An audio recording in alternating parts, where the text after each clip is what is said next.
Hello everyone. Today's conversation is very important, one for our community here in Central Florida. Recently, many of us have been seeing messages, videos, and discussions around ICE presence. And naturally, that has created a lot of anxiety. This affects everyone: US citizens, green card holders, students, non immigrants. This is for everyone. This podcast is not to create fear, but to clear confusion and have peace of mind. So instead of going through WhatsApp messages, assuming something, today we'll hear directly from one of our professionals. Today we have Ram Balraman, an immigration attorney, long-time supporter of our community and a sponsor for MSCF. Hello, Ram. Hi, Ramesh. Hello, everyone. I'm Ramachandran Balraman. I'm an immigration attorney with, offices in Orlando and Tampa. And I'll be happy to answer your questions and clear some questions about ICE, recent ICE presence in our community. And hopefully that will be helpful to everyone. Thank you. Just to begin with, right, regarding this topic, there is a lot of anxiety. There's a lot of, I would say, panic around people. What do you think? What's your first take? I don't blame people.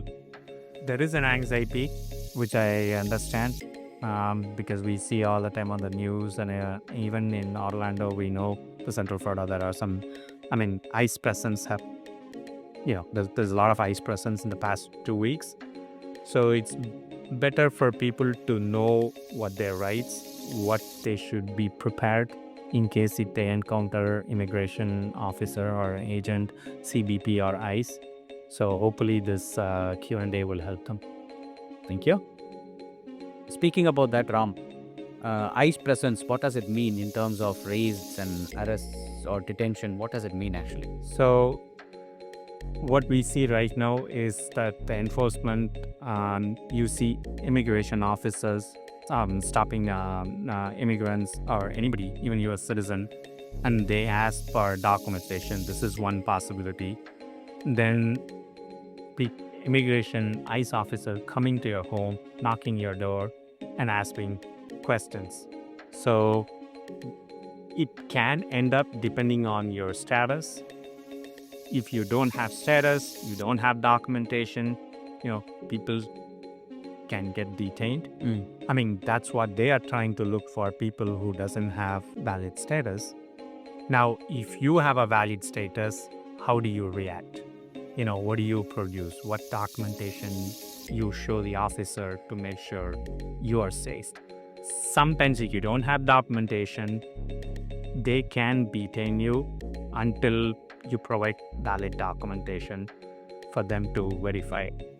Now, there are a lot of confusion about what document I should produce, what document I should carry, when they can stop me, how they can stop me.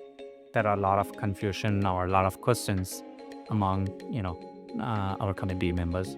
So, if you ask me a question, we are getting there one by one. Ram, historically, have we ever seen this before? In my practice, I've never seen anything in this scale. Definitely, this is little high. Okay. Ram, let's get into some specifics, right? To the details. Coming to US citizens, can a US citizen ever be questioned or stopped or detained? What documentation should a US citizen ideally carry, if at all? So yes, they can. If immigration suspects and an ICE agent wants to question a US citizen, they can. Now, what documents they should carry? By law, if they have a valid if they have a driver's license or a state ID, that should be sufficient enough. However, you want to play it safe, and if the officer, if you had an accent, if you don't look, certain way, they can obviously ask you to show proof that you have a valid legal status in this country, because the driver's license doesn't show you are a US citizen, right? Even though it may be a real ID compliant driver's license. So they can, and if they ask, you can verbally say I'm a US citizen, that should be enough. However, the, with the current climate, it may be safer to have a, um, a passport card or a US passport. I see. If you carry that, that may be safe. Maybe you may be. I mean, if you have those things, your interaction with the officer would be less. I see. And you otherwise they can keep you, they can question you, they can detain, not detain, I would say, they can it can prolong until they could verify from their end based on your driver's license, and then they let you go. Oh, I see. So, but whenever somebody says it's taking time with them, so basically they are validating or verifying from their end what data that they have. Okay, fair enough. So it's better to carry a passport while you are in that area if you don't want to spend much hesitation. Good to know. Good to know that. So how about green card holders then? Now, green card holders, they must carry the green card all the time. Oh, that is a legal requirement actually. Any non-citizen by law, they have to have evidence of registration or immigration status to show, if they get stopped by immigration agent or ICE agent or CBP, they have to provide, they should have documentation, not copies or anything. You're supposed to carry the green card all the time. Okay. That was an eye-opening, at least for me. In that case, let's say a US citizen or a green card holder is traveling internationally or planning to travel. Any recommendations? So we all know international travel for US citizens, they have to carry their US passport, Of course. and they need that to enter the United States. Green card holders, they should carry their green card as well as their passport, whichever country, if you are Indian, carry a valid current Indian passport. Now, we all the time hear that, oh, my parents went to India, they stayed for a long period, or they want to stay for a long period, and at the same time they want to come back, they don't want to give up their green card. So what can they do? We highly recommend that they should file something called re-entry permit, get the re-entry permit and travel, so that if you happen to stay a long time in India or overseas, when you return, so you should have your passport, valid current passport, your green card, and the re-entry permit that is approved by immigration. So when you come in, you will have a smooth encounter with CBP. You said long term, like is it 1 month or is it like nothing about 6 months, more than 6 months, particularly if you're going to stay overseas in a single trip for more than 6 months or more than a year. It's a must. It's better to, those re-entry permits are valid for 2 years. So, make sure that you come back before the re-entry permit expires. Got it. So definitely they need to carry green card, passport, and the re-entry permit. Our regular green card holders just traveling for a short visit, green card and the valid passport. Is there any permit for the US citizens? No, the US citizens, they should be alright. They should be able to come back with passport. Got it. That helped a lot, Ram. Now, speaking about non-immigrants, what are your suggestions, recommendations? So, for non-immigrants, obviously we have H1B, H1L1, F1 student visa. Like I see these days a lot of O visa holders in the US, student status, which is F1. Our parents here on a tourist visa, our parents or anybody on a tourist visa. So these non-immigrant holders, they should also carry all the time a valid passport and then the visa with which they entered the US. If the visa is in your old passport, maybe it's still valid, carry both, because they have to see you have a valid visa. If they see only your current passport, how do they know you had a valid visa to enter this country?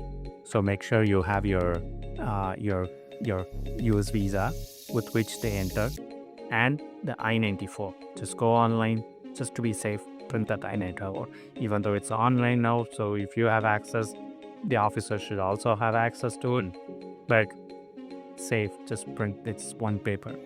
And then if in case if they have renewed their visa after they, let's say that person is in a H1B and they have renewed, they haven't gone to their home country, and they have renewed their H1B here, they should carry the H1B approval notice to the extension. Say if somebody has changed their status to a student, then they should carry that F1 paper too. Or if they have a tourist visa, they file an extension, and the extension may be pending, or the H1B extension may be pending. They should carry that receipt notice as well. I see. Because when immigration stops you and asks you to show proof of your status, you should be able to provide them all the documentation, and you're supposed to carry them. The burden is on you.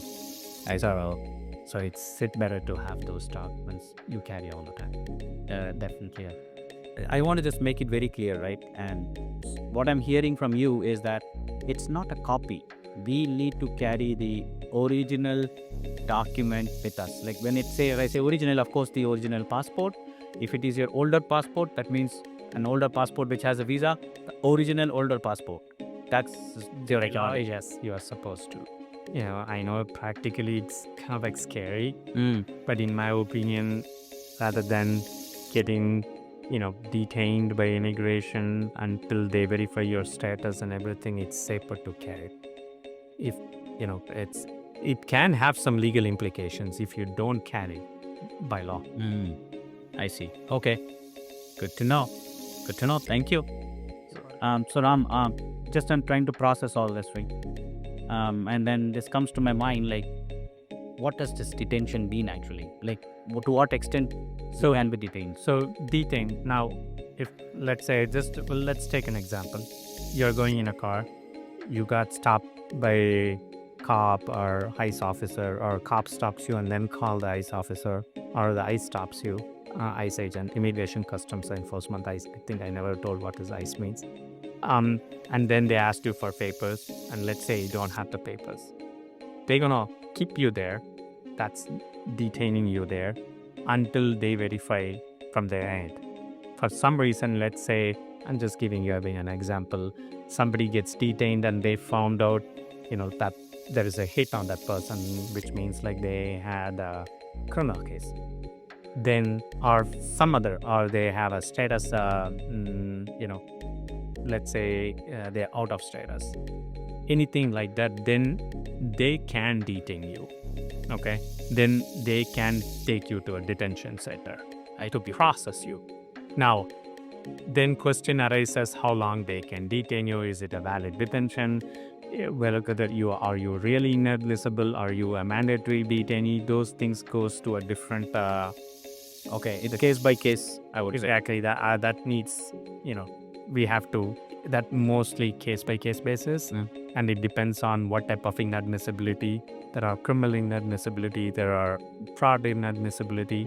So each one has its own this thing. Like some has a mandatory detention, some don't have a mandatory detention. So that's what detention is. If they really want to take you and process you for deportation or removal proceedings, then they may detain you. They may take you to a detention center, which is like a prison type.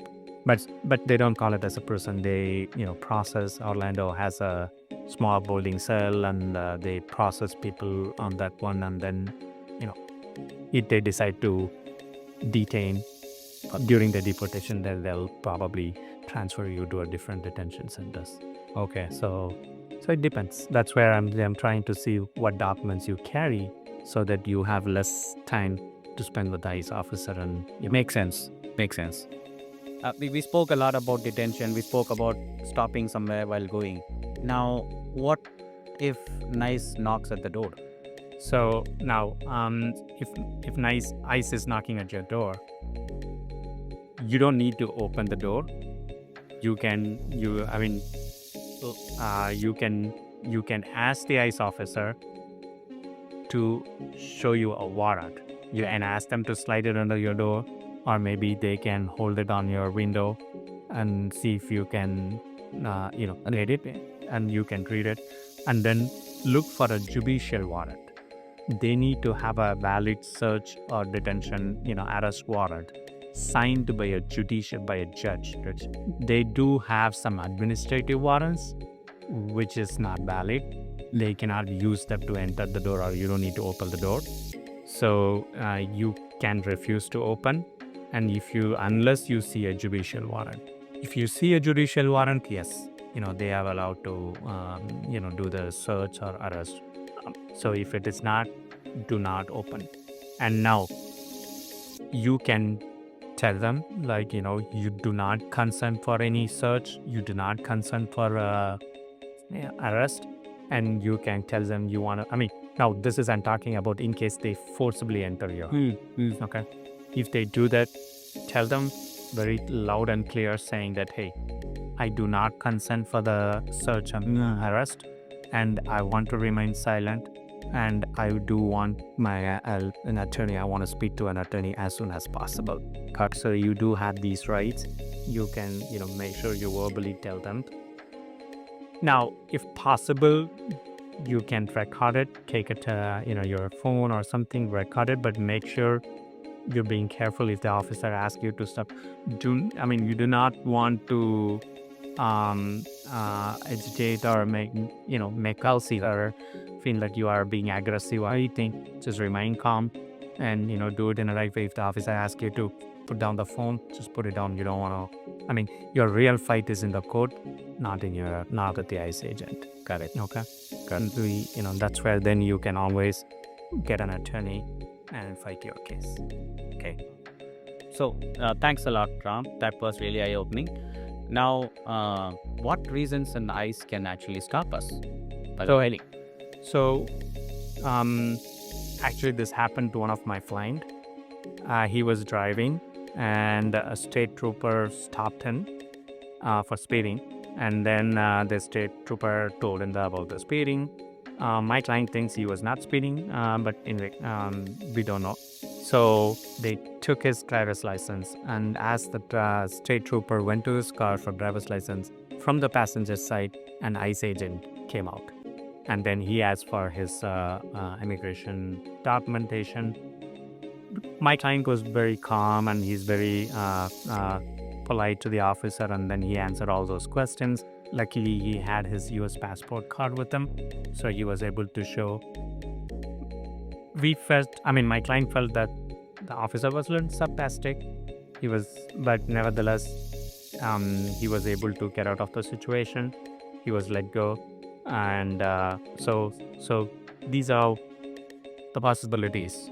They can stop you for during irregular traffic. Stop.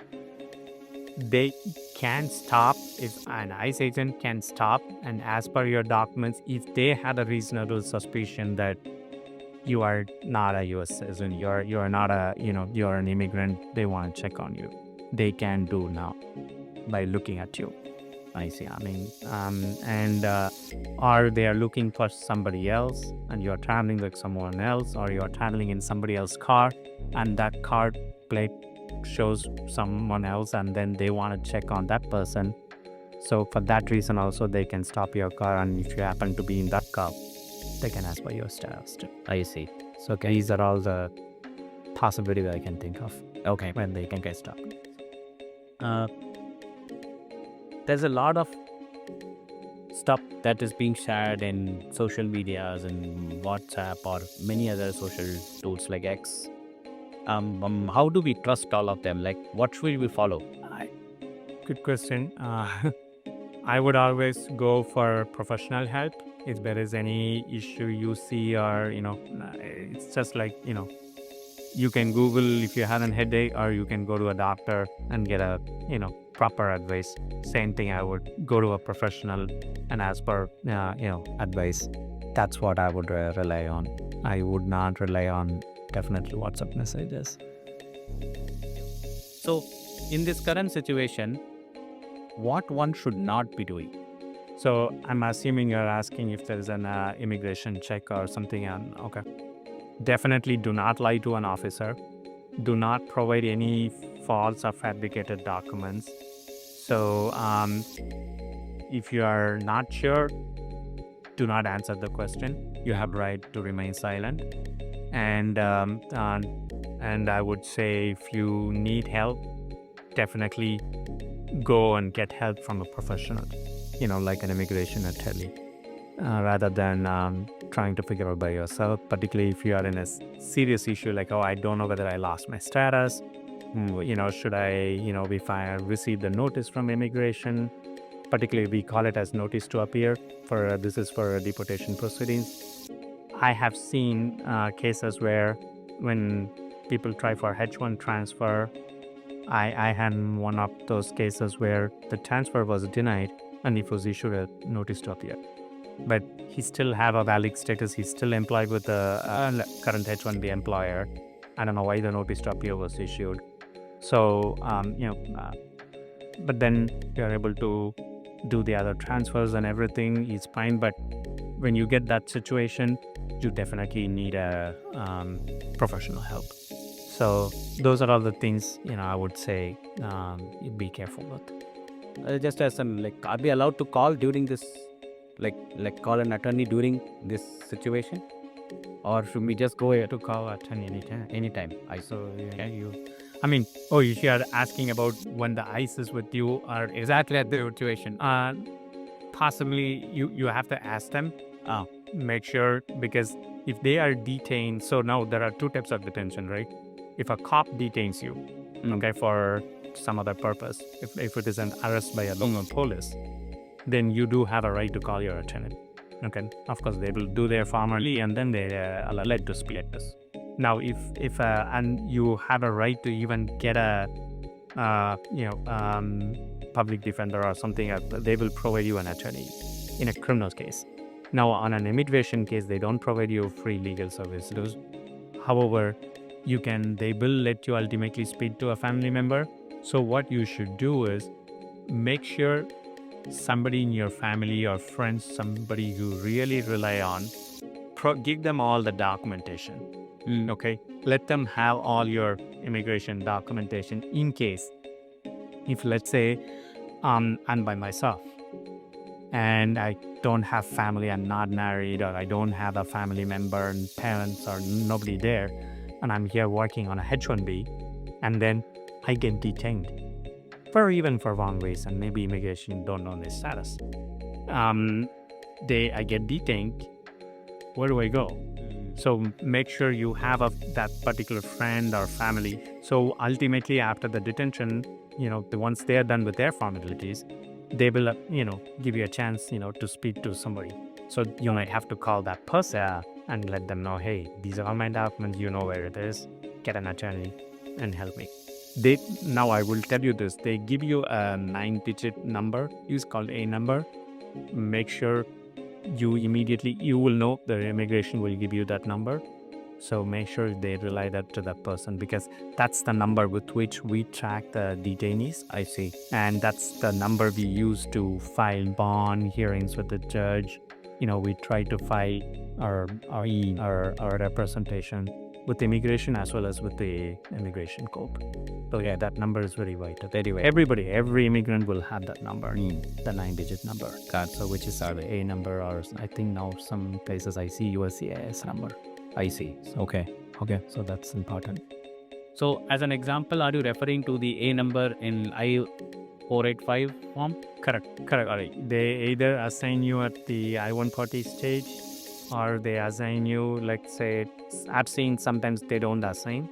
If they don't assign at the I-140 stage, they may assign that number when you file the 485. It will be in your work authorization. Actually, that number will be there in your green card. Even in your citizenship naturalization certificate, that number should show. Okay, so that's your A number. Once you become a citizen, you don't need to worry about that number. But until then, that's your number. Does that certificate really help, a copy of that?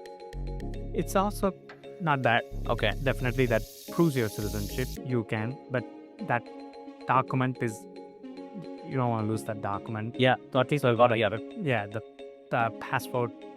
If you don't have a passport, they just Settled. Yeah. Understood. Thanks. So Ram, when should someone call an attorney like you? So, like I said, if you feel like one of your family member, somebody got detained, and you're not able to track them, definitely you should call an attorney so that they'll figure it out. And then the other possibilities, like if you receive the notice, there is a request for evidence, or you receive the notice of intent to deny. I've seen a lot of cases where uh, people come here as a student, and then they change to H-1B. Of course, in those H-1Bs, our employer petition, employer will take care, hopefully.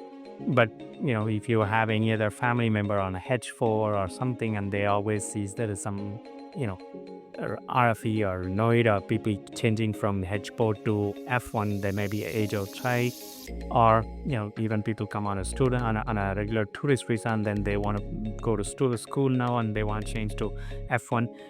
Any of those situations where you receive the request for evidence, or you receive the notice of intent to deny, we call them as RFE or NOID, or a notice of intent to revoke, anything like that, that's a little serious. You may want to make sure, even when you had a green card application pending.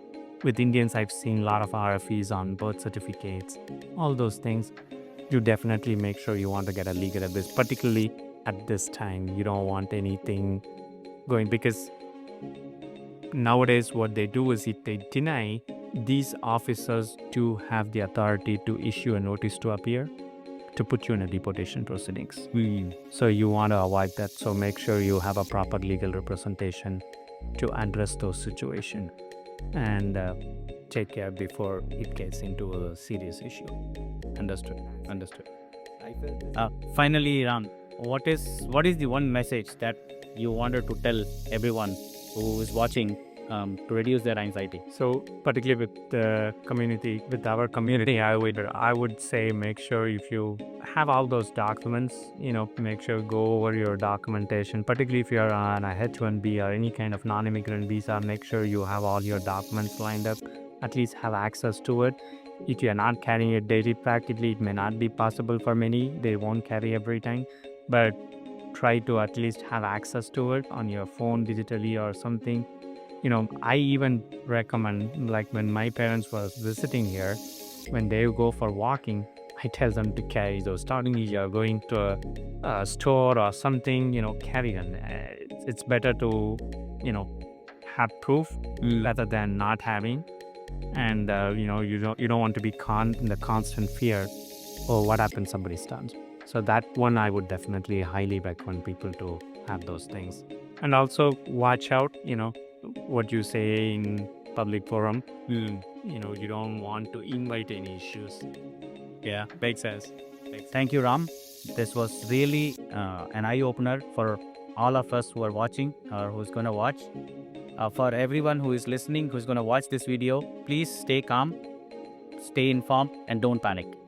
And thank you. Thanks for having me. Thank you. I appreciate it.